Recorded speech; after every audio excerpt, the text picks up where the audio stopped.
بسم اللہ الرحمن الرحیم۔ السلام علیکم ورحمۃ اللہ وبرکاتہ۔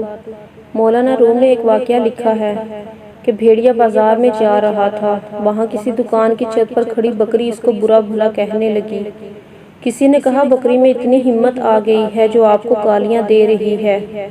بھیڑیا کہنے لگا، بکری کی کیا مجال جو مجھے گالیاں دے، گالیاں تو مجھے وہ چھت دے رہی ہے جس پر وہ بکری کھڑی ہے، یعنی اس کا سہارا مضبوط ہے، اس لیے یہ کسی کو بھی باتیں سنا سکتی ہے۔